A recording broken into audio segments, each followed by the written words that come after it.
tell me about the price of silver. You're saying that the price of silver is going to actually, at some point, and I know you're a big fan of Bitcoin because it's much harder to manipulate, but you're saying that the price of silver is going to go way higher, faster, maybe not more price-wise, but it's going to go up faster than gold and even Bitcoin.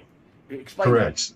Correct. Silver's got a very interesting future ahead of us because for a number of years, it's going to be increasingly a key component of increasing complex hyper technologies. And so the growth rate, the projection of emotional attachment to silver escalates as we go forward, even out into 2022, which is about as far as I trust my numbers on this.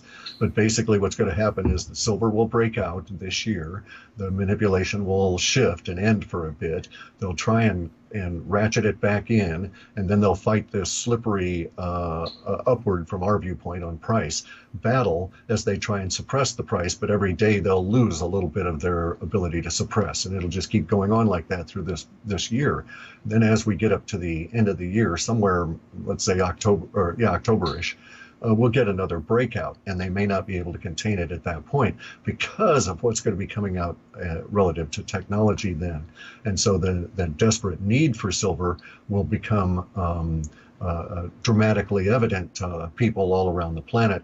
And we actually have language of a great silver dishoarding over 2018 and 2019 in many Western countries where the governments, and via corporations who are seeking to make a profit, send people out to assay and purchase silver in the form of old silver plate, silver any way that it can be stripped off of anything, even getting to the point of buying old film stock chemicals, these kind of things, just to recover the silver.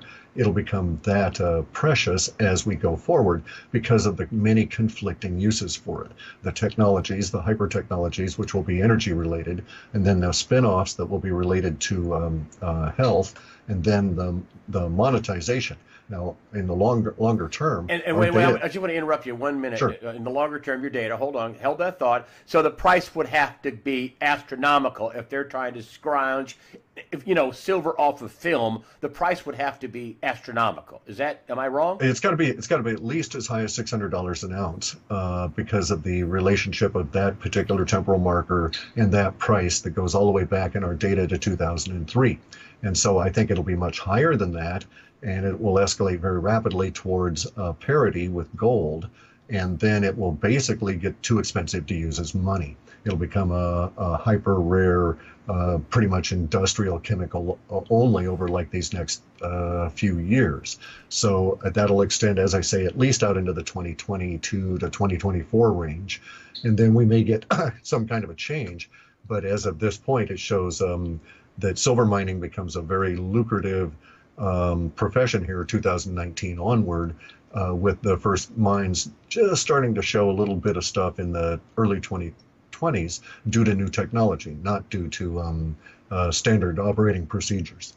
And if silver is $600 an ounce at least, what does that put gold? 3, 2, 3, 4,000, 5,000? What does that put gold? The next number we have for gold is about 4,800. Okay, so we show a slight pullback somewhere in the neighborhood of $4,800 US per ounce of gold.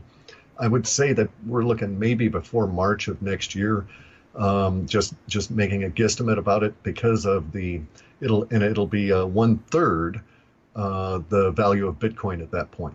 So at the point that it does its pullback, it's a little complex, but in terms of how it shows up. But so say $4,500 would be about 1/3 of the value of Bitcoin at the time that gold is at that level. And this is when silver has already escalated that the amount of language devoted to it is more than double now. So that would imply, and also the language is spread beyond simply the business and the precious metals community. So it's much more what we might think of as a general population discussion. And that would imply that more than 1% of the populace is attempting to buy it. So I would suspect, again, that we're looking at well over $1,000 an ounce for silver at that point. And $4,500 for gold, is that what you're saying? 4,800, and then it drops down about $300, and then the data shows that when it's dropped down to that point, just curiously, it happens to match for a brief period of time exactly 1/3 of the price of Bitcoin when gold does that little dip and then it's back up again. So, I mean, you're telling Bitcoin's going to be $1,400 an ounce. 14,000 an ounce. Thousands. $13,000 or $13,008 or something. I think that is the target that the data shows as of February of next year.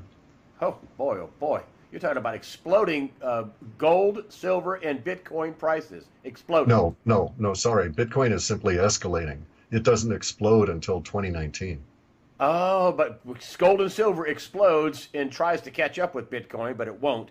Bitcoin just is on an arc where it's just going to continually go up. Let me give you some shocking numbers here. If you just looked at it against Bitcoin, against existing stockpile of gold right now, and you recognize that they both had attributes that made them similar, there's one Bitcoin available on the planet for every 1,000 ounces of gold. Oh, boy. Huh. That's so, yeah, wow. And you can't, and can't you just manufacture more Bitcoin? No, there's the finite limit of the 21 million that'll be created, and that's it. And thereafter, we have to really, thereafter in the Bitcoin community is when things get really interesting for us, because then we start mining through, so to speak, processing through all the decibits and millibits and spreading out the wealth around the planet. That's at least the Chinese approach, is that when the Bitcoins are all mined, then it becomes very interesting, because then you can actually do things with the money, so to speak, and the wealth that it represents in a way that we can't quite now, because the focus is on creating that next Bitcoin as opposed to shoving more value further down, so to speak, into decibits and millibits. And where do you think ultimately, in the 2020, 2025 range, where do you think gold and silver end up? In the years 2020, 2025, whatever, in that time frame? Well, we don't have numeric values, okay? We rarely get those. We have emotional quantifiers that are applied. And so for silver, we have language that says that the people that are the silver stackers are going to have multiple generations in their families praise their names for being so smart, because these guys will be creating fortunes that will travel down several generations in a family. So that gives you some idea. Wow, unbelievable. And I wanted to get into the nastiness, and I want to end up with, as I did last time, Antarctica and Mars. I will explain that in a minute. I wanted to go with this fighting retreat. That that the elite could pull economic dirty tricks. That's what I wrote down. Let me make sure I wrote this down. Economic dirty tricks. And they backfire. At least that's what I read in your report. Is that what we have coming? Economic dirty tricks? This is all part of the chaos? Correct. And the reason they're going to backfire it's the same reason that the media tricks are backfiring on them now, as the population has evolved beyond the level of gaming that the power elite are capable of.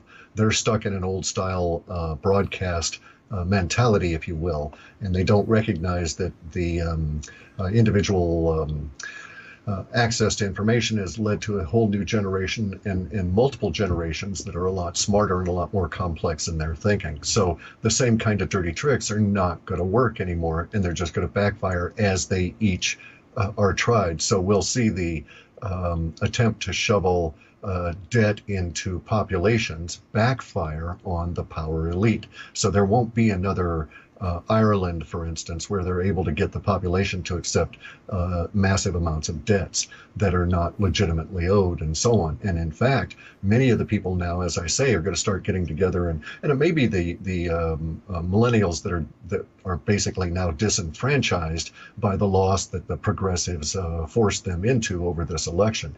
But we show many of the younger people actually forming these collectives that are pouring through information, looking for ways in which, ways to get the truth out, if you will, but also ways to see about recovering some of the stolen value that had been leached out of these generations by the secrecy state.